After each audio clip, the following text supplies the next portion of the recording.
পরিশ্রমী লালু একটি খুশির ঈদ সার অর্ধচন্দ্র। এক গ্রামে লালু নামে এক শক্তিশালী গরু ছিল।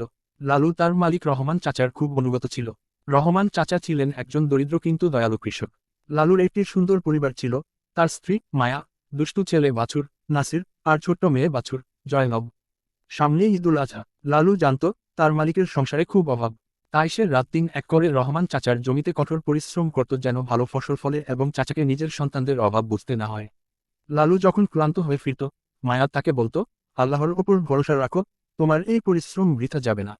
নাসির আর জয়নব তাদের বাবার বীরত্বের গল্প শুনে বড় হচ্ছিল।